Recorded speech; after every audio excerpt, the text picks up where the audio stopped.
speaking to you live from Baja in Mexico. I'm that wild man in the desert, the wild guy out in the desert, speaking to you concerning the redemption of Zion. There are several things. Why do prophets wander in the deserts and caves and dens of the earth? You may ask, why aren't they on Tom Brokaw's evening program? But I keep forgetting. I'm dating myself. Tom Brokaw is retired now. How about Bill O'Reilly then? Okay, Bill O'Reilly or Sean Hannity. How come the world doesn't recognize true prophets and they have to wander in the caves and dens and deserts of the earth? Well, I'll tell you why.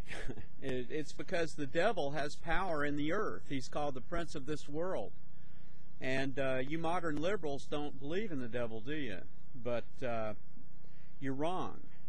When I laid my hands on the young woman's head, I saw them come out of her. The devils, about 100 of them, were cast out. I've seen them for myself. I know that they're real. I've felt their presence many, many times. I wrestle them constantly. And anything that is against a certain agenda, which is promoted by the media, is ignored by them. The New York Times totally ignores things going on. The Detroit Free Press in Detroit, Michigan, assassinated the scientific evidence surrounding the Michigan tablet stones, totally assassinated it, all on the word of Mr. Professor Starr, who didn't even examine the artifacts himself, but looked at pictures of them and said, oh, geez, these can't be true because there's biblical pictures on these things, and I'm a friggin' Darwinist, you know, and so what do you think he's going to say? And the Detroit Free Press took up the hue and cry and just totally assassinated these things and sunk them right out of existence. I got the testimony of Rudolf Etzenhauser, who was an eyewitness to the discoveries of many of these artifacts. There are 30 collections. One, Soper and Savage, they've discredited, tried to, even though there's 30,000 artifacts within the Soper Savage collection alone, and these artifacts are so plentiful in Michigan that every family had one on their mantelpiece, for Pete's sakes. And they were made out of slate, and even Dr. James Talmage, the lauded James Talmage, who wrote Jesus is the Christ. I used to greatly admire James Talmage. In fact, I gave the first convert I ever made, Jim Jones, a copy of James Talmage's book. Signed it, as a matter of fact, myself, and recommended it to him. But Dr. Talmage was a geologist, and he looked at these tablet stones and he examined them. And you know why he dismissed them? Because they had saw marks on them. Saw marks. Okay, machine saw marks on the slate. Well, the supposition was that the American Indian had to have made these Michigan tablet stones. But in fact, the Book of Mormon talks about a civilization that was progressive, that was they had technology that existed here on the American continent, and they've done carbon dating of the carbon remnants of fires in the Open Hearth copper mines in the Upper Peninsula of Michigan.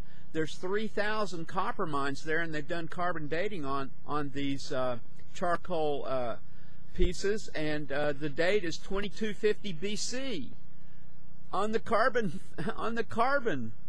And how could any civilization that existed prior to this one? You see, this is the common delusion of each generation, is it thinks it's more enlightened than all previous generations, and that all previous generations were benighted savages, really, and we're in the dark, technologically at least.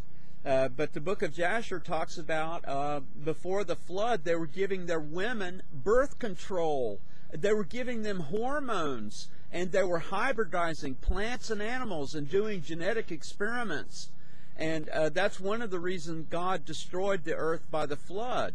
is because they were doing these things. And Jesus said, who believed in the flood, by the way, and these progressives, they don't believe in the flood, you see. They think it was a local phenomena that was confined to Mesopotamia or thereabouts.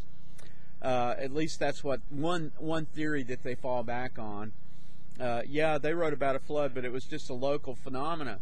But every historian in ancient times wrote about it, and Josephus quoted these historians. One of them was Berosus the Chaldean, who had his manuscript in the library at Alexandria. In case you don't know what the Library of Alexandria was, well, that was the greatest library the world's ever seen. And it contained manuscript from historians from ancient date, and many of these historians talked about a universal flood that covered the earth. And in fact, Berosus, Josephus quotes Berosus in the works of Josephus. I have to educate you people all the time. You know, you're so ignorant. You watch the news, you know, you watch TV, you listen to MP3 music, and you tattoo your bodies, and you put bones in your noses and earrings in your ears, and you're just goddamn pagans. That's what you are, pagans.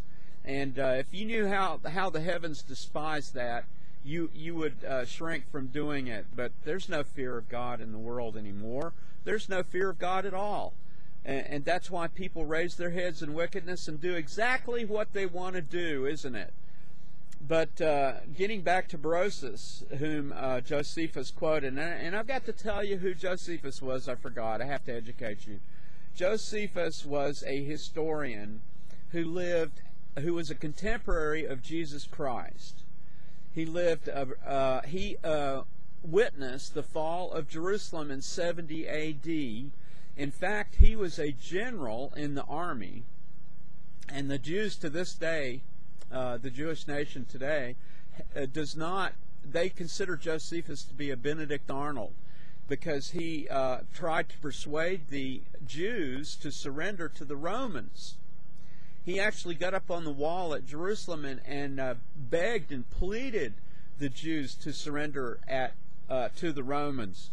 But do you know that Deuteronomy, I believe it's 28, in which Moses prophesied of the destruction of the city of Jerusalem, he said that due to the straightness of the siege, the woman whose foot is so delicate as not to be placed on the ground would look hungrily upon her children. That's in Deuteronomy 28. And the straightness of the siege was so great that they were starving to death, and they were actually eating their children. And Josephus tried to persuade them to surrender, and they would not. They were under the possession of evil spiritual phenomena at that time, and they were absolutely crazed. And the Romans killed 2 million of them in a couple of months. The Masada fortress was the last to fall, and the Romans killed every Jew they could find, and the rest they didn't kill, they sold into slavery.